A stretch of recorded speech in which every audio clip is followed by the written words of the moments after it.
Business Lesson 2, Innovation in Business, Book 5, Business English, Vocabulary, Part 1, page 20, Feedback. To review. Profits, R&D. To be aware of. To target. Innovation. A demand. Article Part 1, page 21, Innovation in Business. What does it mean to be innovative in business? In order for a business to survive in today's world, it is important that we regularly review what we are doing and how we are doing it. By considering new ideas and new ways of doing things and trying to innovate, we can improve on our product services, increase sales, reduce costs, and make our processes more effective and efficient. Innovation is key to increasing profits. There are several ways a company can be innovative with its products and services. Today, we will look at 4 of them. 1. Using the latest technology to improve your product service. When we think of innovation, we often think of new technologies. While they might be impressive, we should not use new technologies just because they are available. It is important to consider how technology can improve our product service and make a difference to our customers. Companies that produce cars, toiletries, household appliances, etc., often have a large R&D department to work on making their products better. 2. Responding to customer demands by changing what is offered. By listening to customer feedback, we can get their opinions on how we are doing and find out what it is that they want. We also need to be aware of changes in customer demands and keep up with the times. When fast food restaurant McDonald's realized that the market wanted healthier choices, they introduced fruit and salads while removing the super size option from their menus.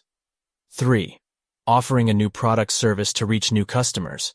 Your business might be doing well, but there is no growth or development, and there is a risk that your competitors might take away some of your customers. Innovation sometimes means developing a new product that targets a different market. Although video games were often played by boys, in 2006, video game giant Nintendo introduced the game console Nintendo Wii, successfully targeting girls and older customers with games like Cooking Mama and Brain Training. 4. Changing the way you provide a service. By looking at the changes to the customer's lifestyle and needs, we sometimes realize that there might be better ways to serve them. Customers who do not have a lot of time might prefer to have their food or their shopping delivered to their homes, or they might like to do their banking online rather than in an actual bank. Not all innovation will bring success to our businesses, but it can give us the opportunity to grow and learn more about what we do and what our customers might want. Article Part 4, page 23. Business organizations. A business can exist in the United States in various forms. However, there are 2 common forms, a sole proprietorship and a partnership. Sole proprietorship. Sole proprietorship is the most common type of business that exists all over the world, particularly in the U.S. Sole means one person, and proprietor simply means owner. Therefore, sole proprietor simply means a single owner, and in this discourse means a single owner of the business. The business requires one person who develops every initiative about the business, takes decisions, makes and enjoys the profit from the business alone, as well as bearing the loss arising from the business alone. It has its advantages and disadvantages.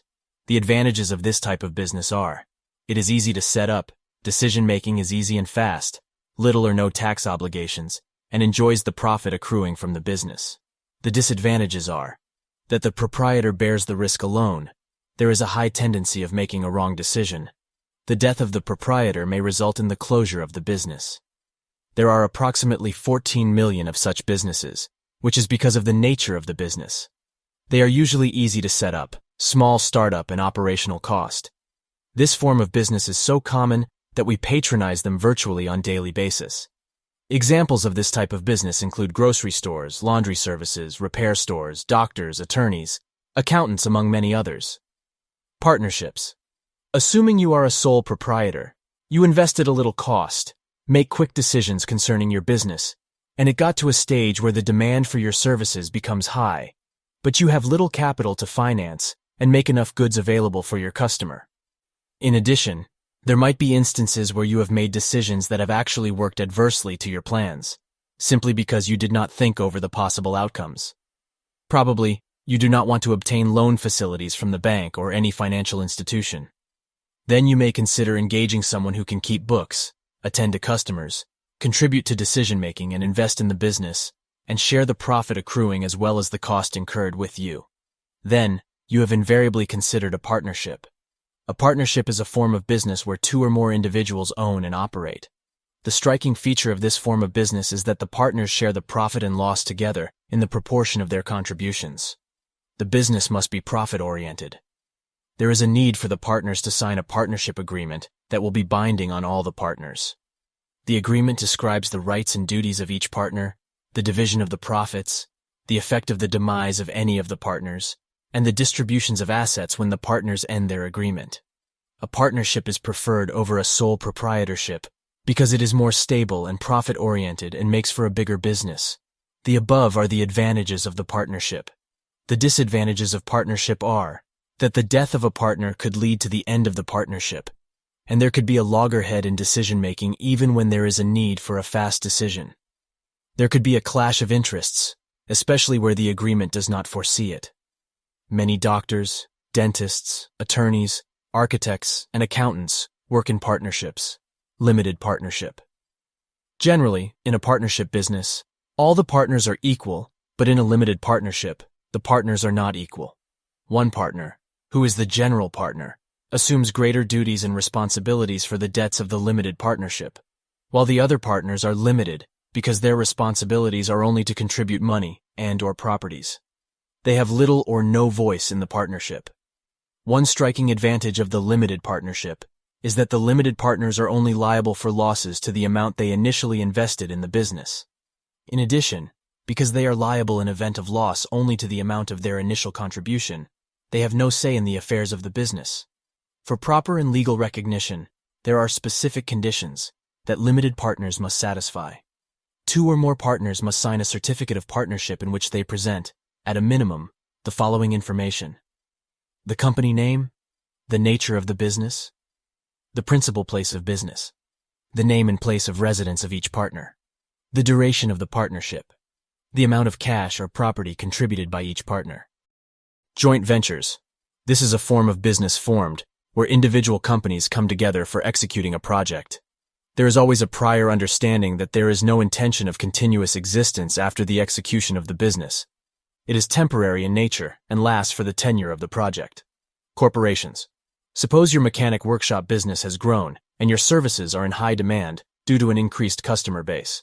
You now have several partners and have turned your garage into a workshop, and even your dear neighbor has offered you his garage whenever there are more vehicles than your workshop can contain.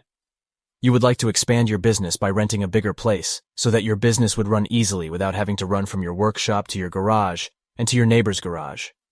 You would also like to acquire advanced equipment, which would facilitate speed services, thereby decongesting your workshop and giving room for you to attend to other customers. The acquired equipment will also improve your competitive value and even capture a larger share of the market. A cursory look at your intentions would reveal that you need bigger capital to implement your plans. However, you have decided to have more partners, but instead of them taking part in the daily running of the business, you would want to oversee the running of the business, but account to your partners. At this stage, what you want is financial resources, which will let you use their money to run the business without actually getting involved in the actual running of the business. They share the proceeds of the business with you, to the tune of their contribution.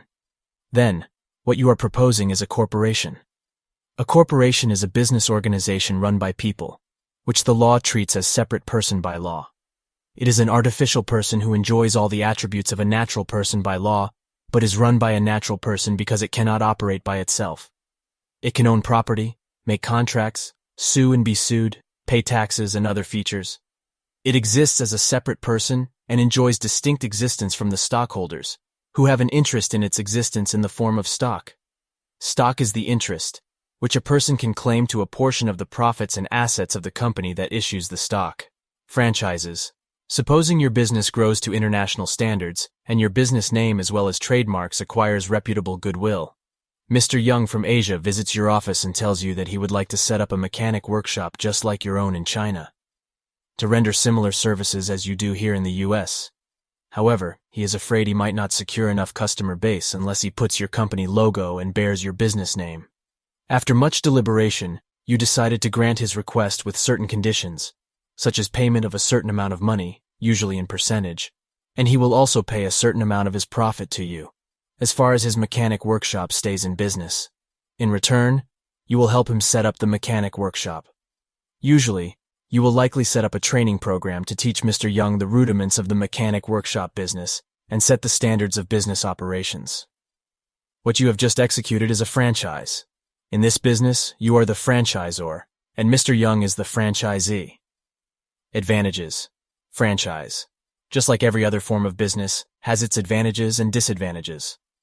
One striking advantage of the franchise, as can be gleaned from the text above, is that the franchisor does not have to go through the stress of having to build a reputable trademark and goodwill, as against having to start from scratch, building customer base, competing with existing operators, and so on. On the part of the franchisor, it helps the franchisor's business to grow and expand across countries and continents with huge profits and international recognition. In addition, it saves the franchisor the cost of building a distribution network. Consumers also benefit from the franchise due to constant products and services. Disadvantages. One of the striking disadvantages of franchising to the franchisee is that the franchisee does not have control over the regulatory aspect of the business. The business operates according to the system set up by the franchisor and is subject to changes by the franchisor. There is a high probability of the franchisee flouting the terms of the agreement with the franchisor, or the franchisor defaulting and executing its own part of the deal, thereby giving rise to litigation. This can easily occur when the franchisee is not competent enough to run the business, despite the training from the franchisor. This could lead the franchisee to produce goods or render services that are below the standard expected of goods or services rendered by the franchisor, thereby denting the goodwill of the franchisor.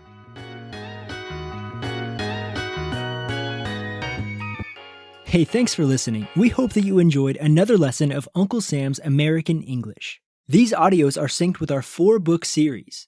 Contact one of our professors or join our online course by visiting our Facebook page, Uncle Sam's International.